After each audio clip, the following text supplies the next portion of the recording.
हो पूरी दिल की हर ख्वाहिश, मिले खुशियों का जहान आपको। आप आसमान से मांगे एक तारा, तो खुदा दे दे सारा आसमान आपको।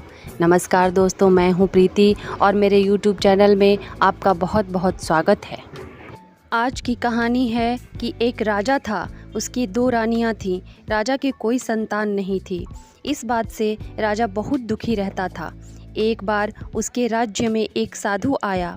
राजा साधु महात्माओं का सेवा सत्कार किया करता था, इसलिए उस साधु को राजा ने अपने दरबार में बुलाया।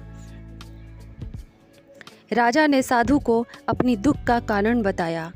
बड़ी रानी तो साधु के सत्कार में जुट गई, लेकिन छोटी रानी ने उसका उपहास उड़ाया।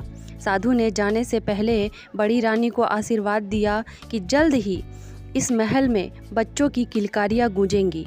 समय बीतता गया और कुछ दिनों के बाद बड़ी रानी गर्भवती हो गई। उसे खूब सम्मान मिलने लगा। इससे छोटी रानी को ईर्ष्या होने लगी। उसने महल की दाई को धन का लालच देकर अपनी तरफ कर लिया। समय आने पर रानी ने 2 बच्चों को जन्म दिया, एक बेटा और एक बेटी।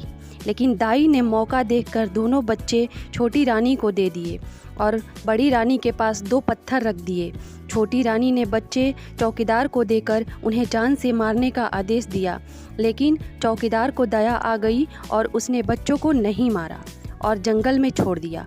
भूख प्यास से दोनों बच्चे जल्दी ही मर गए। राजकुमारी चंपा का पेड़ और राजकुमार बांस का पेड़ बन गए। एक दिन बड़ी रानी ने सिपाही को पूजा के लिए फूल लेने जंगल भेजा। उसने वह चंपा और बांस का झाड़ देखा। जैसे ही सिपाही चंपा के फूल तोड़ने लगा, चंपा ने अपना कद बढ़ा दिया। यह देखकर सिपाही आश्चर्यचकित रह गया। उसने जाकर यह बात राजा को बताई। राजा तुरंत अपनी दोनों रानी को लेकर जंगल को रवाना हो गए। राजा ने जैसे ही फूल तोड़ने के लिए हाथ बढ़ाया, चंपा ने बांस से कहा, भैया राजा फूल तोड़ना चाहता है।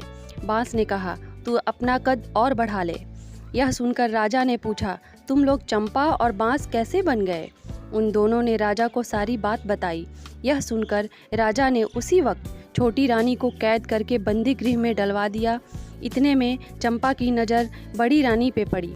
चंपा ने बांस से कहा, भैया बड़ी रानी भी फूल तोड़ने आई है। बांस ने कहा, इनके सामने झुक जा। यह सुनकर चंपा रानी के पैरों में झुक गई। बांस भी बड़ी रानी के पैरों में झुककर पैर छूने लगा। बड़ी रानी दोनों से लिपट कर रोने लगी। जैसे ही रानी के आंसुओं ने दोनों को छुआ, वो मनुष्य बन गए। रानी ने दोनों को गले से लगा लिया। राजा रानी अपने दोनों बच्चों के साथ राजमहल आ गए। उनके आने पर राज्य में धूमधाम से खुशियां मनाई गईं और राज्य में सब सुखपूर्वक रहने लगे। दोस्तों, यह कहानी आपको कैसी लगी, हमें कमेंट करके ज़रूर बताएं। दोस्तों, अगर ये वीडियो आपको अच्छी लगी हो तो प्लीज़ इसे लाइक करें और मेरे चैनल को सब्सक्राइब करें। Please, I requested.